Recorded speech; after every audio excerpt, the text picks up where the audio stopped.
All right, I think we'll make a start. A very good morning, good afternoon, and good evening, depending on the zone where you are. I'm very pleased to be moderating a session which will be taken care by two industry experts, Renu Juneja and Shalini Dwivedi. I'll start by introducing them first, and then we'll go over the agenda next. So Renu Juneja, she finished her PhD in PGIMER Chandigarh and came to US on Rockefeller Foundation Fellowship to continue her research at the Population Council in New York City. She then transitioned to pharmaceutical industry and worked for over 25 years in three companies, Novo Nordisk, AstraZeneca, and J&J, all three dream companies.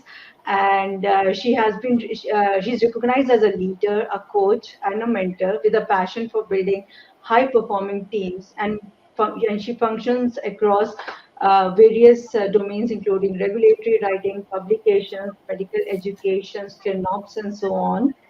Renu has also held leadership roles at MAPS, which is Medical Affairs Professional Society, uh, and her roles included co-leading the medical communications working group, co-chairing master classes, as well as co-chairing annual meeting of MAPS in 2023. She has also co-authored medical communications chapter in her first book on medical affairs. So Renu has been quite focused on paying it forward by starting fellowship programs for recent PhDs and guiding them during their transition from academia to industry. She recently retired and now exploring ways to continue with the difference by sharing her learning. So I'd like to extend my warm welcome to Renu. Thank you for making time for this webinar. We really appreciate that. And then I'll also briefly talk about Shalini, who I've known for many, many years. And Pooja, your thing is not clear. Your voice is not coming out clear. Sorry. or is it, can you hear me now? Any better? Yeah. Yeah. All right. So I just wanted to also share Shalini's bio. She is vice president at Crystalis and is responsible for medical writing as well as clinical trial transparency. She has a master's degree in pharmacy from Jamia Hamdard, which is again a very prestigious university in India. And prior to joining Crystalis, Shalini has worked in various on various service provider with various service providers, including Seniors Health, Kynapse Limited, as well as GVK Biosciences. Shalini is a recognized leader in medical writing as well as clinical trial transparency, and she has led several medical writing projects for over 15 years. She has worked with a lot of pharmaceutical clients and has an excellent knowledge in industry best practices as well as relevant regulations. And in addition to her professional qualification on personal front, Shalini is an avid reader as well as Indian classical music enthusiast. So she wears multiple hats. So I'd like to welcome both Renu as well as Shalini to this session, and maybe if we could go to the agenda.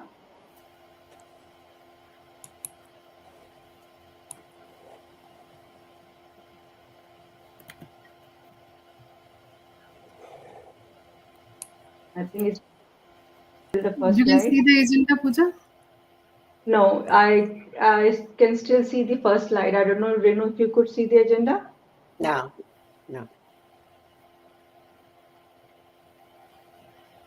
Maybe put in the presentation mode. It is in presentation mode actually. It's not. Maybe take it. Yeah, it's not showing in presentation mode, Shalini. Let me try again. Oh, yeah, we can see it. Now we You can can see see it agenda. now? You can see. Okay. So I'll hand over Shalini to go over the agenda and also start with then sharing their journeys. Thank you, Pooja. So, hi everyone. As you heard about that today, we are going to talk about that how to get into industry after completing your PhD. So, Renu and I will talk about our journey, and then we will also briefly talk about global trends, what are the career possibilities that you can explore, how to get your first opportunity. Then many of you have already heard that medical writing and medical affairs, and in fact, every industry domain is has an impact of AI as of now. So it is part of our life. So we will talk very briefly about AI as well, and then how should you measure success. So what are the things that you should be doing? So with that, I start. So I'll talk about my journey. When I was studying, I did not know there is anything which is called as clinical research per se. During my masters, I heard about certain things, and there were a couple of seminars that I attended, and I was intrigued by that how human research is important when we are into drug development. So that made me think that this is something which I can join in. But like many of you, I was also inclined towards science and core science. I felt that probably that is the field I wanted to be. So I initially joined academics. And for sure, when I did not know about clinical research, I of course did not know that there is something called as medical writing. But one thing which helped me here, that I was very inclined about to know about different types of research methodologies, how to develop those, how to analyze data. And since the beginning, I used to get the chromatographic data, and my peer researchers, whatever they were working on, I used to look at the data, and this is what I always liked. But apart from science, I enjoyed writing. That was one of the things that helped me becoming a medical writer. So I enjoyed writing about poems, blogs, reading books, maintaining a journal, or creative writing, which I still do.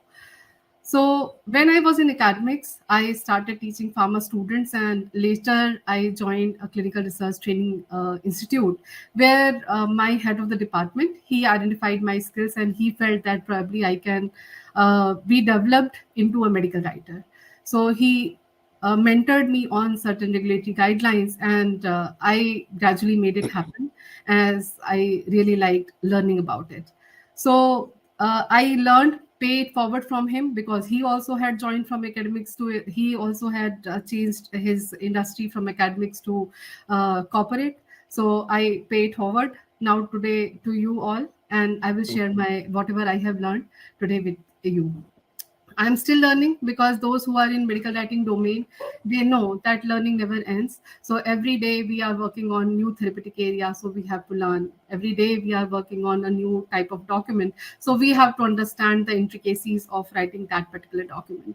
So with that, I'll hand it over to Renu. Yeah. Thank you, Shalini. Thank you. You know, there's a lot of overlap between your journey and my journey. Here, I would say many of us who move from academia to industry, right, or other paths. I would start with saying that industry job was not my first choice. You know, so if you have to change your direction, you have to change your goals and your career, it's not end of the world, right? I did. I mean, the first part was that I didn't get into medical school in India. Many of you know how hard that is. But I'm not making any excuses here, but I just didn't get in medical school, right? Then I heard about, biochemical or biomedical sciences. So I joined biochemistry, you know, did my undergrad, master's, PhD. And then my goal was to have my own research lab, have my students publish.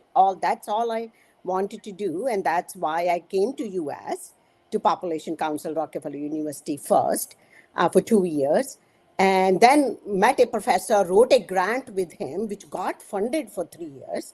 So I was very encouraged that, oh my God, I am on my way to have my lab and my research and in academia. But, you know, little I knew that how hard it was to continue to get grants. And I was at Princeton University, and I looked around, and, you know, probably 90% of the tenure track professors at that time, now it is totally different situation, were white, male, American. So I said, okay, I don't fit into any of those three categories.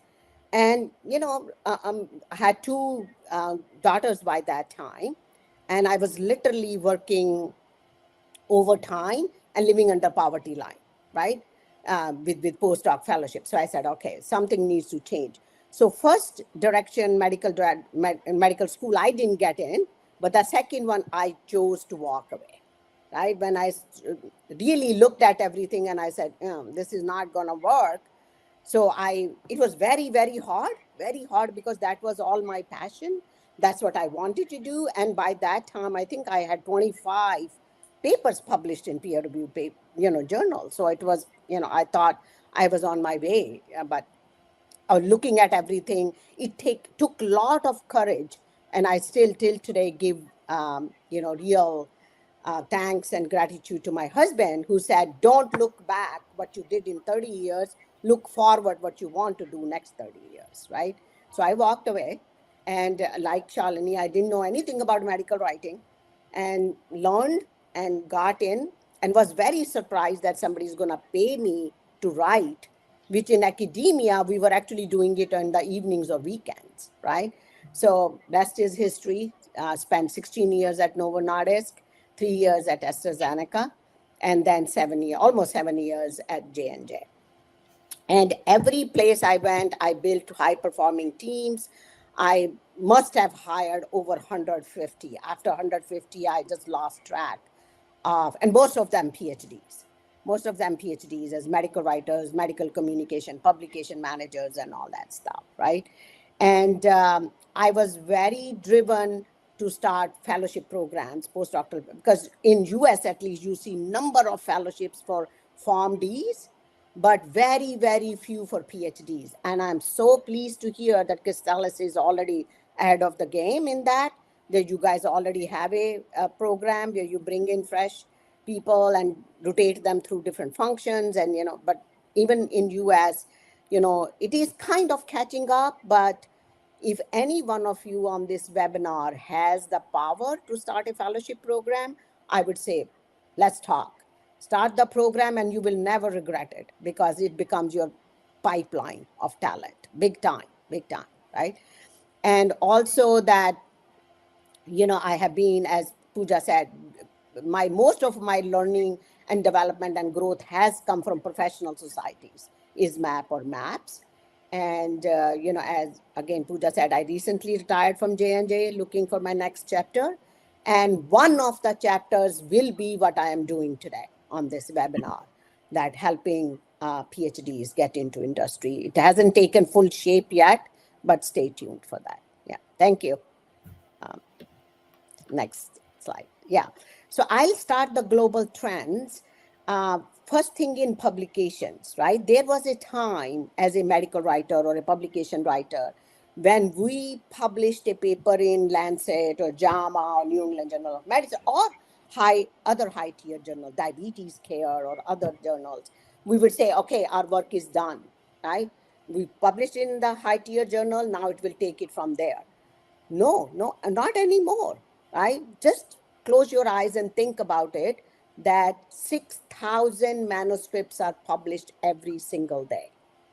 Literature is doubling in 67 days, every 67 to 70 days, right? Nobody can keep up with that. Nobody can stay on top of that. So in publications also, a lot of transformation is happening already, that, we are adding amplifications. That means a podcast, a video, a infographic, a data visualization, plain language summary, so that doctors or healthcare professionals can, read it quickly and get the gist of it. I mean, it does worry me that if doctors are not going to read the full paper and understand the methodology and other things, which I think they should, at least for the key papers still.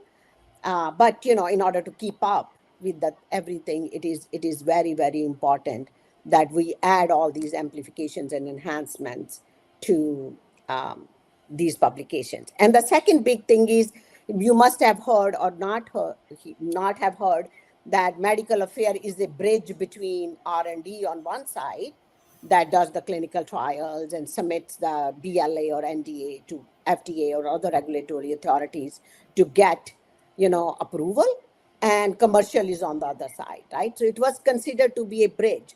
Now the latest thinking we have developed and we talk about at Medical Affairs Professional Society is that no, medical affair is an equal partner equal pillar.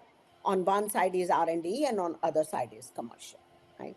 So I will pass it on to Shalini to take it from here with the next strands. Thanks, Renu. So, as we know that currently the research has shifted from case-based studies to data-driven research. So, at the scale, the studies are being conducted, clinical trials are being conducted, or in general, co-research is happening. So that because of that, there is an increasing demand for medical writing services from biopharma and healthcare industries, because whatever we are doing, this has to be published, because we want the fellow researchers to know about it, we want patients to know about it, and we want healthcare practitioners also to know about it. In addition to that, the major regulatory authorities, they have also mandated it that you have to publish the data in various formats. Couple of these formats Renu has already talked about. So if it is patient focused, then we have to write in a plain language so that they are able to understand. So that is one format. There are specific documents that are written for regulatory authorities, wherein we have to provide each detail about how the study was conducted, what very detailed research results as well, that we have to submit to them. Then we have to prepare certain dossiers. Renu talked about how you have to submit your INDs and marketing authorization applications after certain trials have been completed. So those are also submitted by to regulatory authorities by regulatory writers. And in addition to that, there is a great demand in publication services as well, and various different formats of publications, not only original research articles, but systematic data analysis, meta-analysis as well. So these also are supported by medical writers along with the biostatisticians. With this, there have been changes in the industry in how the research had been conducted. Initially, there was a very conceptual, basic start of the clinical trials, but now the clinical designs, the study designs have been created adaptively, wherein we also anticipate that certain studies may fail. So based on that, what further we can do with the data that we have obtained? Can we design the studies in a manner that whatever data has been obtained, we can consider that for any further study? So those are the things that researchers are considering as of now. Then there would be master protocol concepts as well, wherein there would be one umbrella trial that would be designed, and under that there would be several sub-studies. So this can be different indication of the same drug, or different therapeutic areas that a drug may cater to. So these are the things that currently is being designed, and based on that, publications are also increasing. As of now, as I said in the initial slide, that what all we will be covering, AI is also going to replace the way we had been doing research or the way we had been writing. So we also have to embrace that how AI may help us while writing or preparing certain types of documents. We also have to understand that interdisciplinary collaboration is increasing within healthcare systems, pharmaceutical industry, and agencies as well. When we say agencies, these are health communication agencies like us who support pharma industries to write different types of papers. In addition to that, some of you may have heard about clinical trial transparency as well, that these regulations have mandated that we have to be transparent in how in our manners, how we tell the data to the researchers as well as patients and healthcare community. So EU, which is European region, they have also mandated, they have implemented a regulation related to devices, which is MDR, and related to drugs, which is clinical trial regulation. So they have mandated, and certain trials, even the protocols and other patient-specific documents are published too. Now you must be thinking that where do I fit in? So it is as we discussed, that it is an interdisciplinary collaboration is increasing gradually. So I'll ask Renu to take on this slide, wherein you would learn about what possibilities you have to enter in the industry.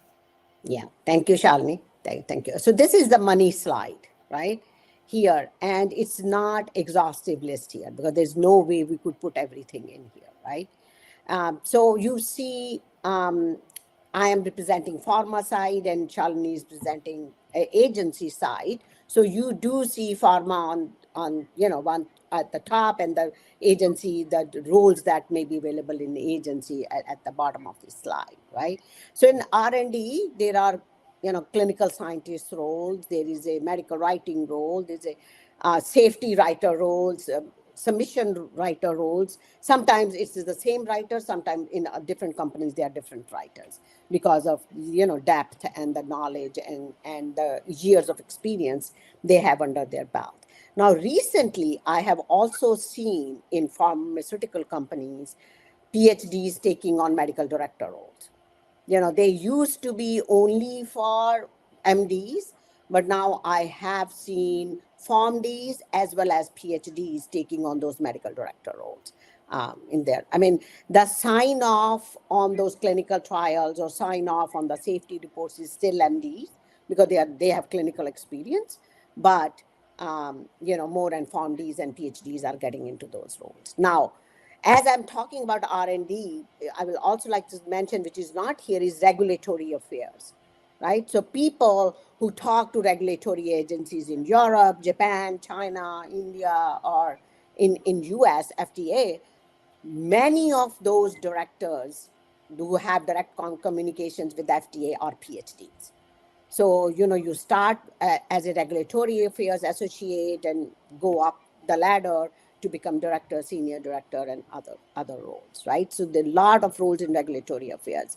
On the other side, medical affairs has, again, number of PhDs I have hired. I mean, I built my team in every company, and many of them were PhDs, my publication directors, my medical education, CME or non-CME directors, MSL materials, medical communications, who are creating proactive or reactive materials, which you see it, down there under medical communications as well. Training people, they are all PhDs, and a lot of MSLs, right? They are PhDs. Then when we are creating an integrated data generation plan, they are PhDs. We call them ITLs, integrated evidence trial leads. They are PhDs. So a lot of PhDs in medical affairs, in medical communications, as well as actually I've seen in commercial as well, for patient education, for speaker programs, some brand managers. I worked with one of the really brilliant PhD who was actually leading the whole marketing department for CAR-T therapy, for cellular therapy, right? So lot of PhDs going in there. So just do not kind of silo yourself in R&D or medical affairs. Look around, look where your interest takes you. But of course, the challenge is where you get in, where it is easier to get in, which we will talk about in next couple of slides. Shalini, anything else you would like to add here? No, nothing. You summarized it really well, Renu. Thank you. Okay. So, like everyone who just completes her or his or her education, everyone thinks that when would I get my first opportunity and how to enter in the industry. So there are certain skills we would like to talk about. That one very important thing is attention to detail. So if you want to get into medical writing or medical affairs, this is a task which has quite high responsibility. As we talked about that the documents are written for various audience, so we have to focus quite a lot about the subject that is being given to us to write. So we have to focus on all areas of that particular task, no matter how small these are. So based on that, focus on all the areas and prepare the documents with keeping the end in mind, that who is going to read that. So based on that, we will have to prepare the documents. The second one is self-awareness. So we need to identify our skills, and then if there is something which we feel that we can further improve on, so we need to improve on those things. You have certain strengths and you can work on your weaknesses, so that will help you identify that what areas you can improve and be a better writer. Listening skills, we all know that active listening is very important.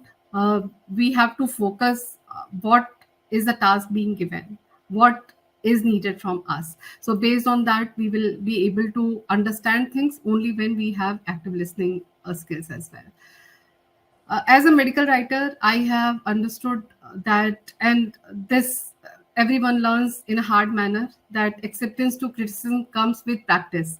Whatever we create, we feel that this is the best we could create, and this is close to our heart, right?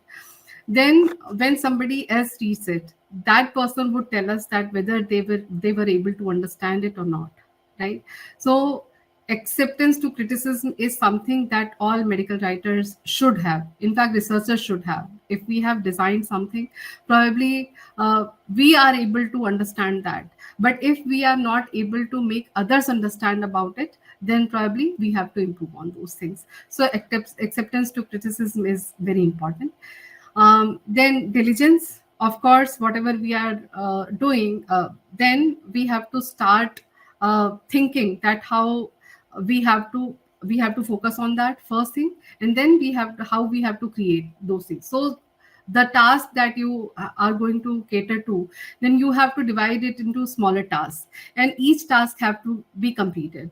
With medical writers, one of the challenges that they have sometimes get very stringent timelines. If you are not able to consider your task in that manner, then probably we will be missing the timelines. So diligence is important while we are working on any specific document. And then passion for work. So whatever we are doing, of course we need to have passion for that, especially for learning any new skills or adapting our skills to the task that we are doing. Yeah, Renu? Shalini, yeah, the good points, really. Passionate, I will say, if you're not passionate about what you are doing, or you're not good at what you are doing, move on, because you will never be one of the best to, have that journey successful. So having that passion is very important. And I know, Shalini, we are running out of time because it's already like 29. Yeah. Past, so I will just make another point is self-awareness. I have seen so many people take on, I've hired 150 people or over and have mentored countless number of people.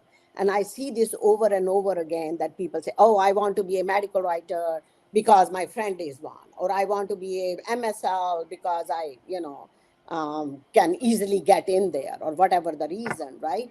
But if you are not good, or you're not best at that, or MSL, I've seen so many people say, oh, I want to be an MSL, but oh, I don't want to have that lifestyle of traveling. Okay. Those two things don't match with each other. So having that self-awareness, I think of all the six, or even on the next slide, is the most important one. That how much you reflect, how much you are brutally honest with yourself, and how much you're gonna, be self-aware. That's gonna take you far. Go ahead, Shalini. Thank you. Yeah, thanks, Renu. So adaptability is again very important skills that medical writers should have or researchers should have. That how they can change their atmosphere into winning skills, right?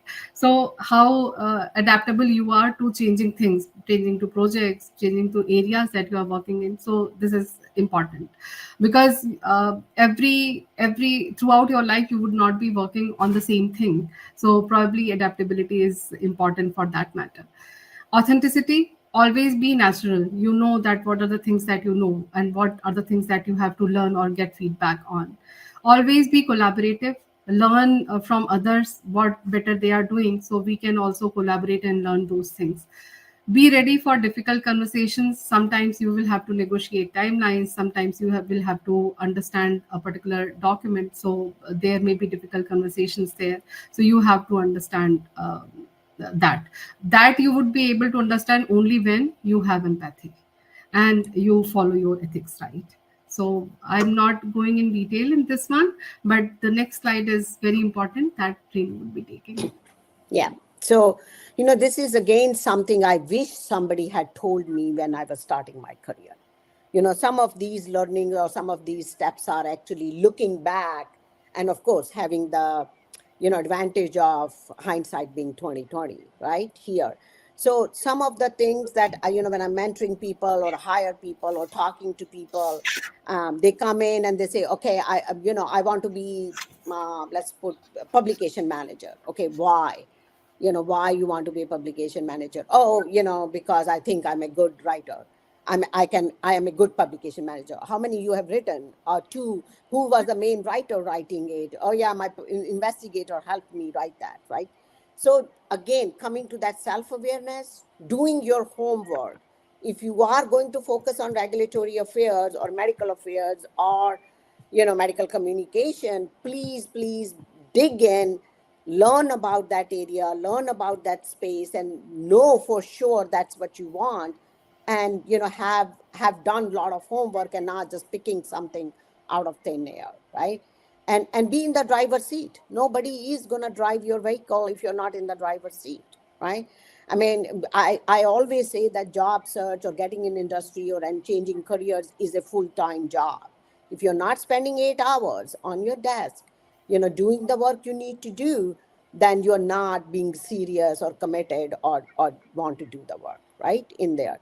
So be in the driver's seat and know your worth. I mean, it will take time. You will have to be resilient. You will have to be consistent. You will have to work hard, but and nothing really replaces all those things. There's no alternative for working hard and consistent and resilient. But don't give up and don't take a technical job or a job that if you could get even after undergrad, right? So know your worth and know what is there, and trust the process, trust the universe that if you're doing the right thing, things will work out, things will fall in place. And one thing I would say, which I do not, again, see it rarely people do, is invest in your search, right? When you start a business, you have to invest to get that business started, right? So why not invest in yourself and do something? Okay, I want to be in regulatory affairs, but I don't know what Regulatory Affairs Professional Society is, RAPS is. I want to be in medical affairs, but I have no idea what MAPS is. I'm not even a member. I don't even go. Spend your own money. Take money out of your pocket, invest, go to the meeting, go to ISCR if you're really interested in medical writing or publication, right? Without investing, you're not going to reap the benefit. You're just not. You are just spinning your wheel and you will not get where you want to get in there. And, as I said, and failures is a part. You will get 100 rejections before you hear that one yes. So don't get discouraged, be resilient, be consistent, but work smart. Not just work hard, but work smart. That what are the changes happening in the field? If you want to be a medical writer and nobody is really giving you that first opportunity, because everybody wants an experienced person, but if you don't, nobody gives you opportunity, how are you going to get that experience? So it's that chicken and egg story, right? Volunteer with an agency, volunteer with other people. Let me write an abstract, let me help you with this, and get some experience doing all that. But the most important thing, at least in my own career, has been, who is my life partner?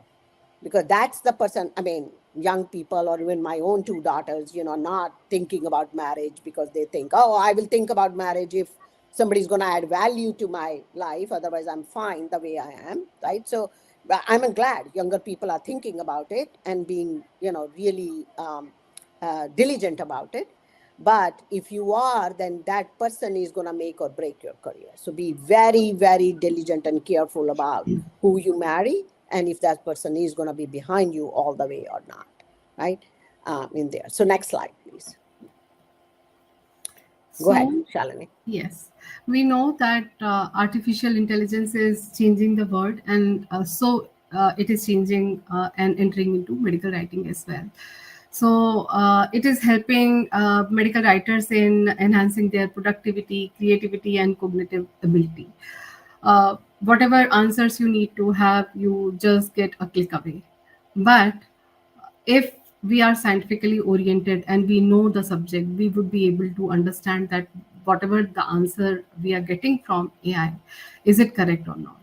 So we have to also understand that there may be certain data privacy issues as well. So even if you get a job and you are allowed to use AI in certain kind of work, but then we also have to understand that whether we will be able to put the data we have on these platforms or not.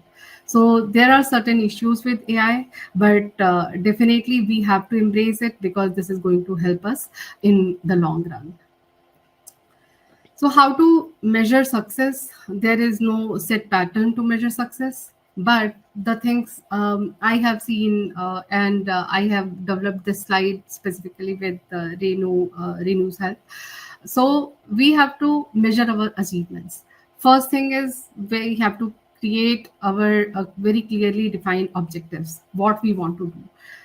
We have talked about certain skill sets. We have talked about the success ladder, that what you should be thinking when you are entering into the field. So you need to have clearly defined objectives in mind.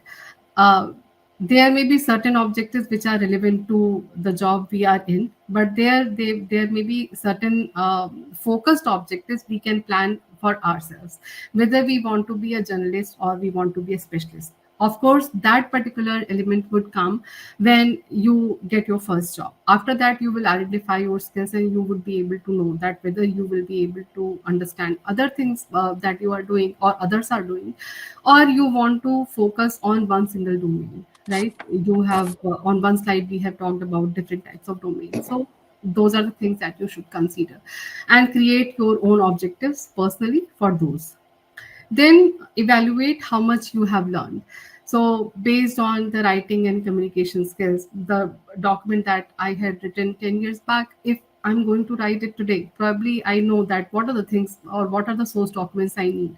So it takes some practice, some time, but gradually we get there. So practicing writing or learning is very important. So first thing, you have to understand how much you have learned. Then investing in time development for yourself and development within the group is important.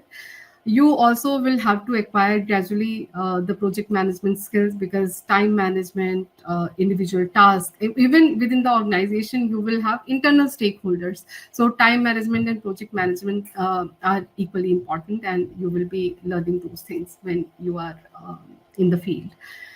Then keep a track record of your achievement. So always seek feedback. Things that you are doing good, things that you have to further understand. Keep taking feedback from your peers as well as your team members or seniors. Be open to listen, adapt, and learn further. It is a growing domain, and we learn each day. So be adaptable to these things and be adaptable to change. So I think that is all on the slides. We will open for the question now. I'll stop sharing my screen. Uh, Thanks, Renu and Shalini, for sharing these insights. And I'll just first check in with the audience if they have any questions. This is your task, the experts. So there is an option in chat as well as there is Q&A where you can type in your questions. So I'd like to encourage you to do so.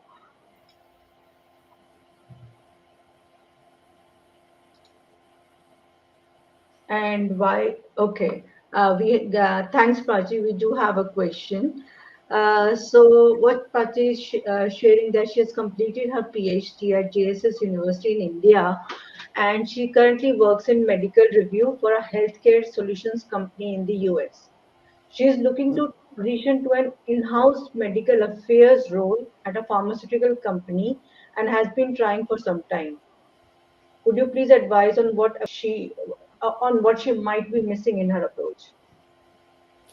Yeah, so I would say if she's working behind the scene for a company, right, come on the stage if that's possible, right? Wherever you're working with the client, if you're engaging directly with client and they know who's doing the work, that's one suggestion I would have.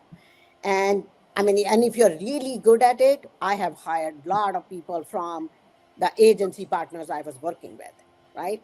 Kind of thing. We are working with them. We see the person is really good and gets it and understands it and really um, will fulfill a need that we have. Of course, we always talk with our agency partner that this is what we are thinking, and what do you think, and all that stuff with them, because I don't want to just take people from agency partners. And you may notice that I always use the term agency partner and not my vendor, not my client, because I do feel that's a partnership. That's a really good relationship and partnership. So I would say, come on the stage, be visible, talk to your clients on other side, where with whom you're working, who know how good you are. They may help you get in. That may be the best approach to handle it. Yeah. And sometimes when working with clients, they might have an open position. So keep an eye for those position. And if you have good relationship, I think you definitely stand a good chance. And just checking in, can you still hear me all right? Or Yes, it's cutting a little bit, but it's okay. Yeah, it's all right. we can hear Okay, so you. we do have one more question from Swati, and of course, she's thanking for listing various roles PhDs can have in the industry. Is there any resource, Renu, you could recommend to see the variety, to basically probably look at the variety of roles that are available for PhDs? Or do you recommend reaching out to people for informational interviews and educating ourselves? Yeah. Unfortunately, there is no resource.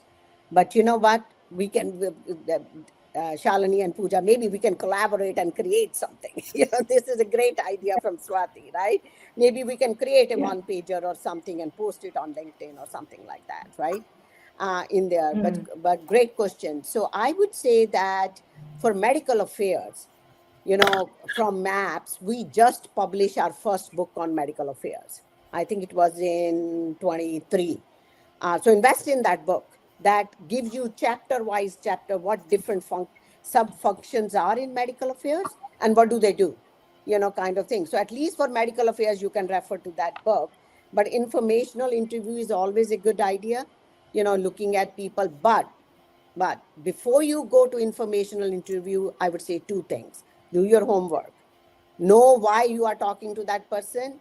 Why do you want to know about medical writing or regulatory affairs or commercial or whatever?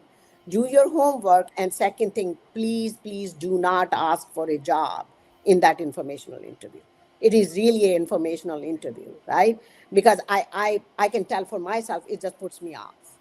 It just puts me off if, it's an informational interview and you start talking about, jobs and other things, right? And third thing I would also mention quickly is I've seen, I want to be an MSL, but I don't want to move out of Boston. No, that's not possible. That's not possible. And I'm going to use a little blunt language here, that beggars cannot be choosers. If you want your first job, then move wherever the heck they want you to go. North Dakota, South Dakota, wherever, in India, in remote areas, just go.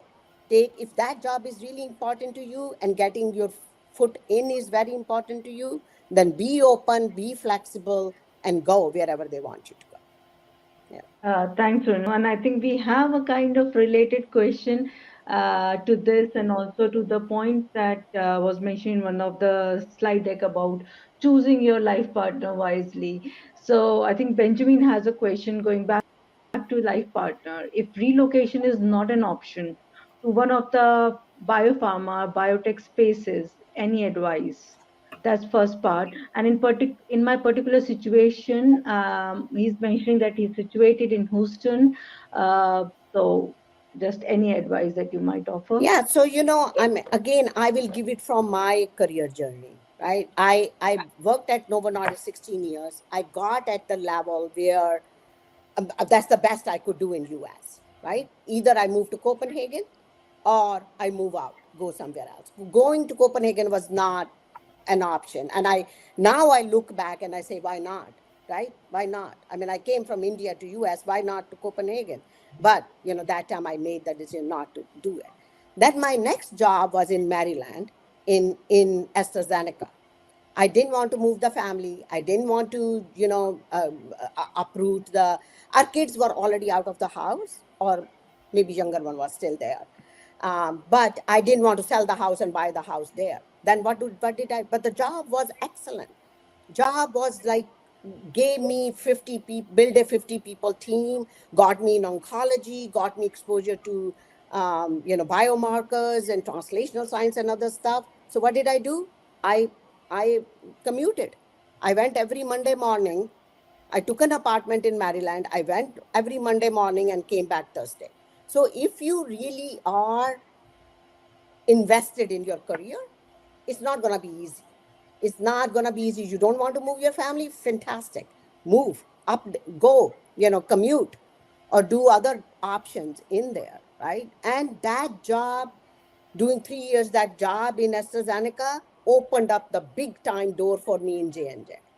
So again, if you don't want to do it, then be ready for consequences or not really opening up the doors for you.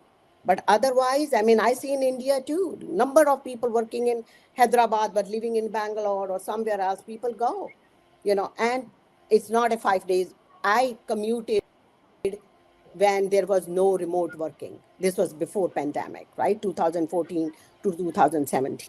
Now, most companies are open to hybrid models, right? That you go for 2 days or 3 days to office. And I know Castellus is doing that. And many other companies in the US, in J&J, we did 3 times in the office. So it gives you a lot of flexibility that you go on Tuesday and come back Thursday.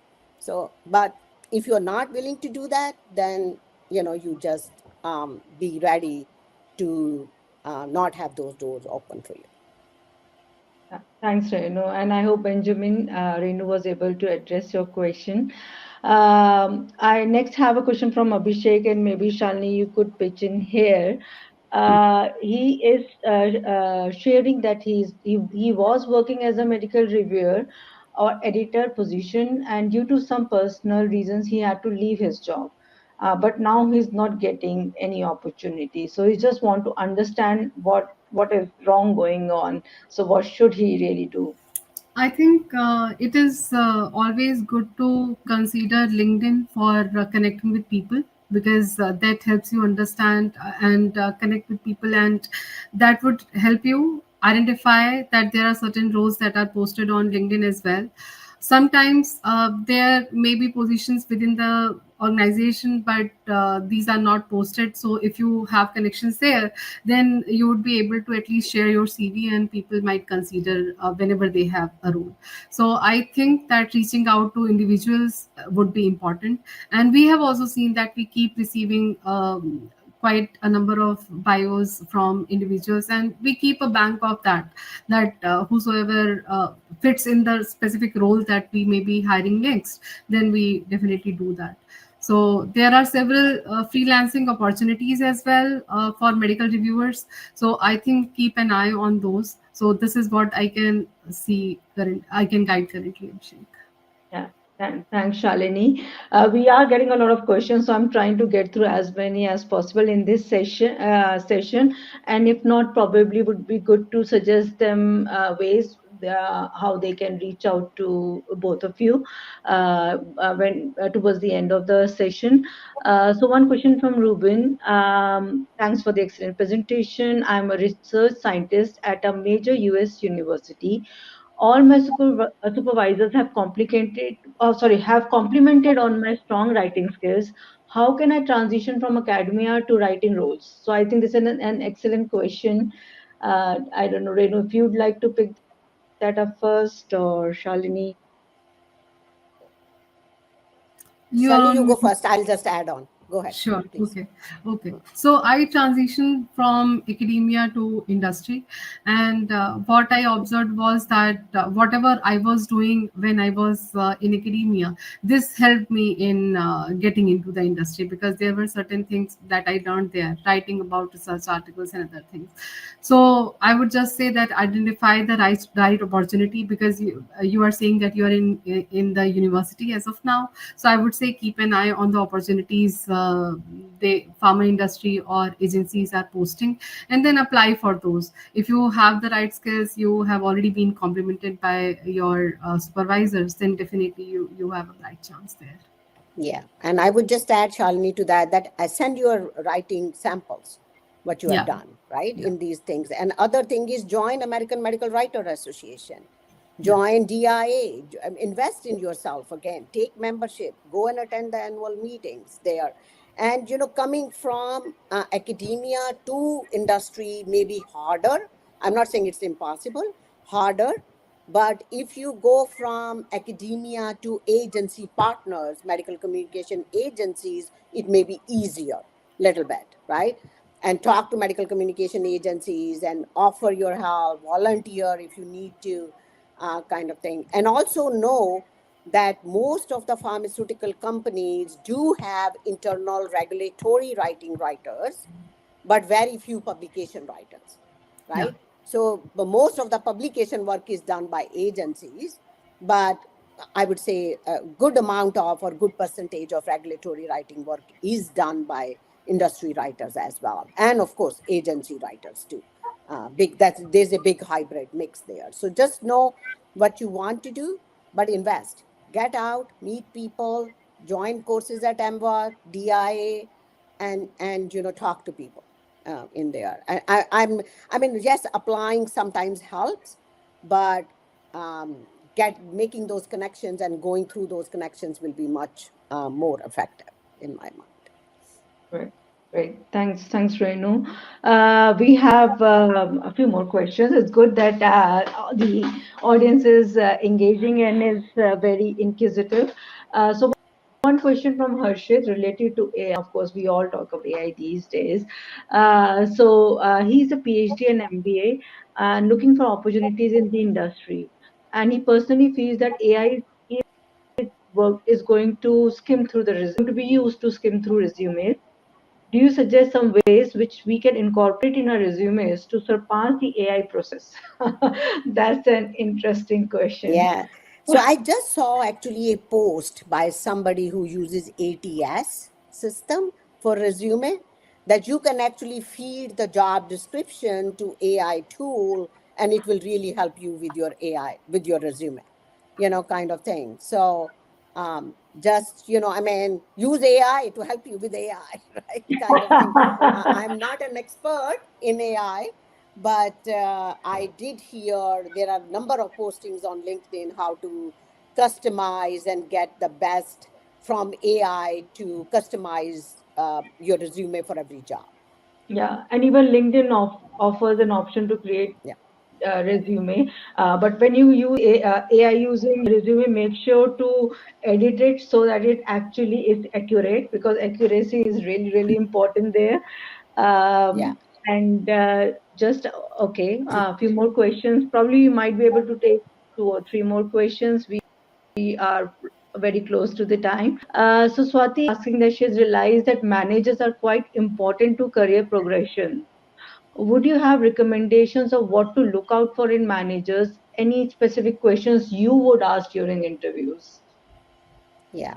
So, when I interview people, I looked at their resume, I looked at, what they have done.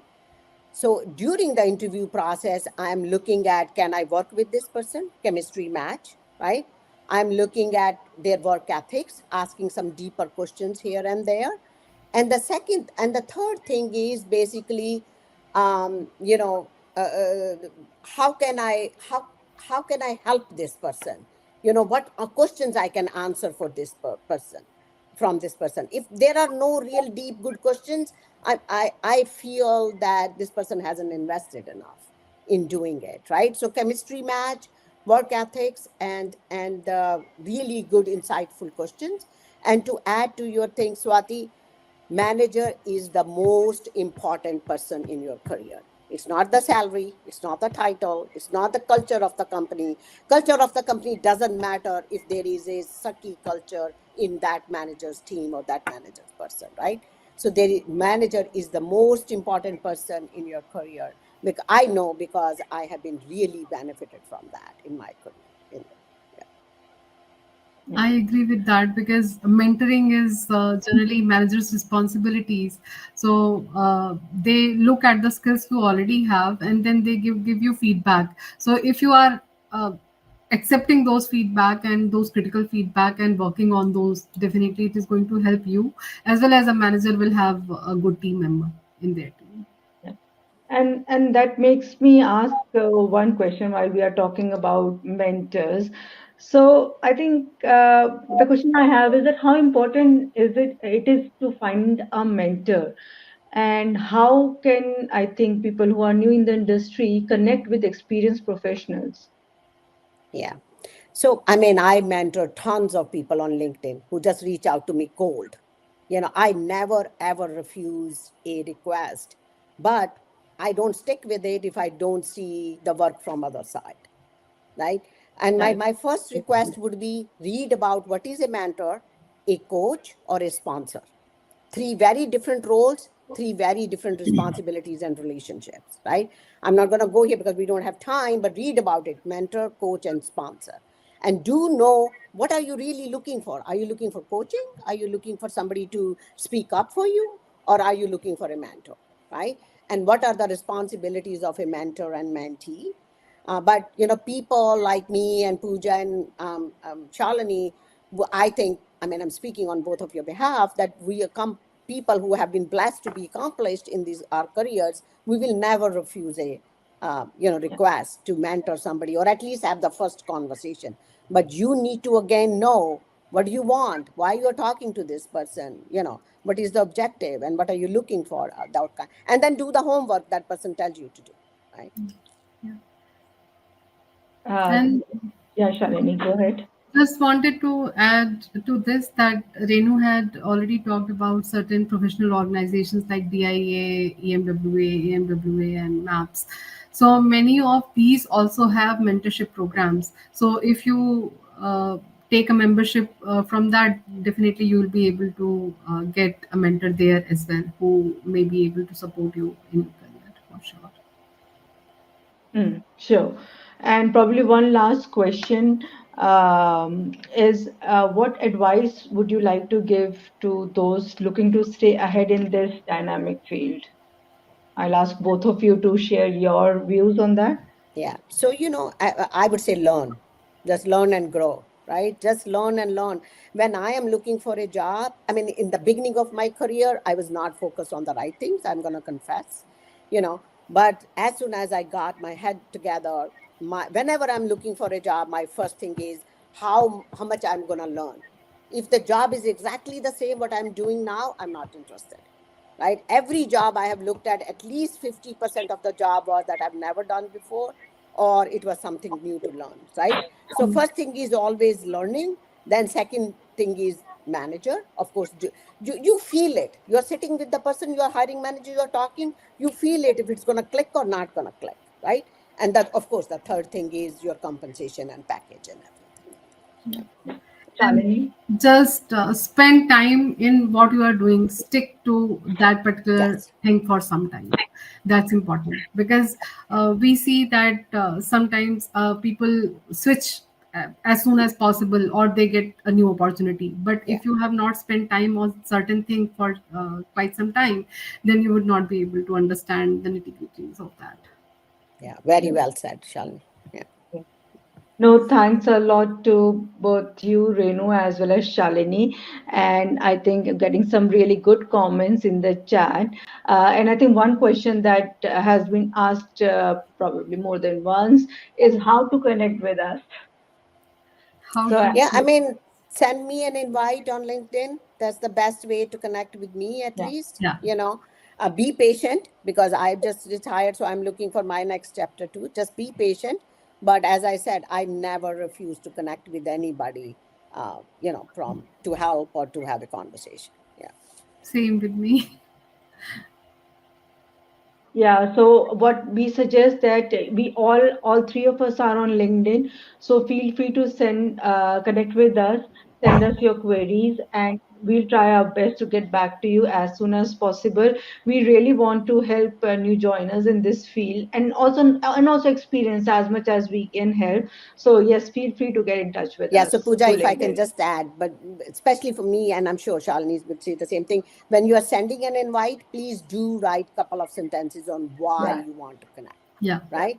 Why you want to connect on that? So that I am clear on that, but is, and having worked on 25 years in the industry, I can tell you industry, and I'm sure agency partners too, we do need people like you.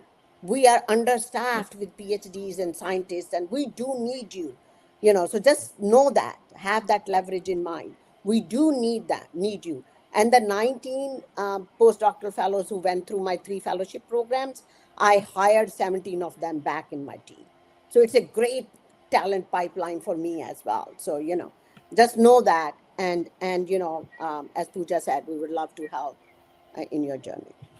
Yeah. Thank you. Thanks again to all of you attending. It might be late for some of you, but we really appreciate your attendance, and thanks again to Renu and Shalini. We'll also make the recording of the session available on LinkedIn, so feel free to share it further. That may be a way by which you can help your fellow colleagues as well. So that's all from our side. Thank you very much, Thank you. Thank you. and have a good day. Bye bye.